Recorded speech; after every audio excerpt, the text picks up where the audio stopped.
Hello everyone, कैसे हैं आप सब। उम्मीद करता हूँ आप सब अच्छे होंगे। दोस्तों, अगर अभी तक आपने हमारा चैनल सब्सक्राइब नहीं किया है तो सब्सक्राइब कर लीजिए, और अगर आपने हमारा चैनल सब्सक्राइब कर लिया है तो उसके लिए थैंक यू। तो दोस्तों, आज हम लोग डिस्कस करेंगे ब्लड वेसल्स के बारे में, मतलब कि ब्लड वेसल्स के लेयर के बारे में।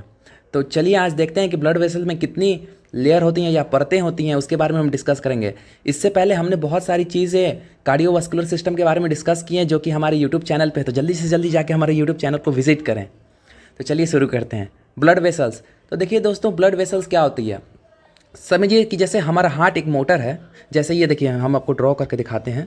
देखिए, जैसे ये हम लोग का हार्ट है, समझिएगा, बस ये हार्ट है, ठीक है। अगर हार्ट एक मोटर है, अब मोटर जैसे पानी जाता है हमारी टंकी में, तो उसको एक पाइप होता है ना, पूरे मतलब घर के सप्लाई के लिए एक पाइप ज़रूरी होता है, जिसके पूरे घर के सप्लाई में मतलब पानी आ सके हर जगह। तो उसी तरह ना, जैसे कि हमारा हार्ट होता है तो वो मेन मोटर होता है, जिसके और उसका जो पाइप होता है वो ब्लड वेसल्स होता है, जिसके द्वारा जो पूरा ब्लड है हमारी बॉडी में पहुंचता है। और ब्लड में मेन क्या कंटेंट होता है, जैसे कि आरबीसी होता है, जैसे कि ऑक्सीजन होता है, न्यूट्रिशन होता है, वेस्ट प्रोडक्ट होता है, कार्बन डाइऑक्साइड होता है। तो ये सब जो पूरा साइकिल है, जैसे कि एक्सहेल इनहेल के द्वारा कार्बन डाइऑक्साइड एक्सचेंज और ऑक्सीजन ब्रीथ होता है, तो ये पूरा प्रोसेस चलता है। तो चलिए, हम इतना तो जान गए हैं कि ब्लड वेसल्स क्या होता है।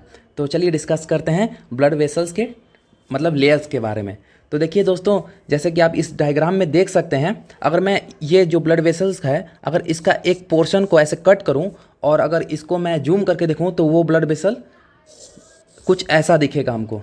तो चलिए सबसे पहले डिस्कस करते हैं इनर लेयर को, कि ब्लड वेसल का इनर लेयर कौन सा होता है, ठीक है। तो देखिए, ट्यूनिका इंटीमा या ट्यूनिका इंटरना, ठीक है, ये इनर मोस्ट लेयर होता है, ठीक है, जो कि सबसे ज़्यादा दोस्तों, जो कि सबसे ज़्यादा ब्लड से कांटेक्ट रहता है। क्योंकि देखिए, एक आप पाइप लीजिएगा, पाइप की जो अंदर वाला हिस्सा होता है ना, मतलब कि डीपेस्ट लेयर अंदर का, वो सबसे ज़्यादा पानी के कांटेक्ट में रहता है। तो वैसे ही ये ब्लड वेसल सबसे ज़्यादा हाईली ब्लड से कांटेक्ट में रहता है। और ये देखिए दोस्तों, ये रेगुलेट करता है हमारा ब्लड प्रेशर। जैसे कि हमारा ब्लड प्रेशर हाई हो जाता है तो उसको ये रेगुलेट करता है, क्योंकि इसमें बहुत सारे कीमो रिसेप्टर और बैरो रिसेप्टर प्रेजेंट होते हैं। वो आप अगले वीडियो में या नेक्स्ट आने वाली वीडियो में जानेंगे कि कीमो रिसेप्टर क्या होता है। मैं थोड़ा सा इंटरव्यू दे देता हूँ। देखिए, कीमो रिसेप्टर क्या होता है ना, कि जैसे जब भी हमारा ब्लड प्रेशर इंक्रीज हो जाता है, तो ये कीमो रिसेप्टर क्या करता है ना, कि ब्लड प्रेशर को डिक्रीज़ करता है। वैसे ही बैरो रिसेप्टर भी होता है, जैसे कि हमारे ब्लड प्रेशर को डिक्रीज करने में रेगुलेट करता है, मतलब डिक्रीज करता है, रेगुलेट करता है हमारे ब्लड प्रेशर को। तो उसी की तरह ये ब्लड प्रेशर को रेगुलेट करते हैं, ठीक है। ये एपिथेलियल टिश्यू, जैसे कि आपने पढ़ा होगा कि एक एपिथेलियल टिश्यू होता है, तो इंडो एपिथेलियल टिश्यू से ये यहाँ पे लिखा भी है दोस्तों, ये सबसे इनर लेयर फॉर्म होता है। अब इनर लेयर के बाद मिडिल लेयर, तो मिडिल लेयर को ट्यूनिका मीडिया कहते हैं। It is a middle layer. और ये देखिए दोस्तों, ये सबसे मोटी स्मूथ मसल की इलास्टिक फाइबर से बनी होती है। देखिए दोस्तों, यहाँ लिखा हुआ है, ये इलास्टिक फाइबर से बनी हुई होती है, जो कि अपने आप को एक्सपैंड और कॉन्ट्रैक्ट, मतलब कि ये फैल भी सकती है। देखिए यहाँ पे आप देख सकते हैं कि ये सबसे थिकेस्ट लेयर होती है। देखिए ये कितनी थिक है, और इसी में सबसे ज़्यादा ये एबिलिटी होती है कि जो अपने आप को कॉन्ट्रैक्ट भी कर सके और अपने आप को रिलैक्स भी कर सके। तो जिसकी वजह से हमारा जैसे ब्लड वेसल्स वैसो डायलेशन होता है और वैसो कॉन्ट्रैक्शन होता है। आप दोनों ये टर्म जानते ही होंगे, वैसो कॉन्ट्रैक्शन और वैसो डायलेशन।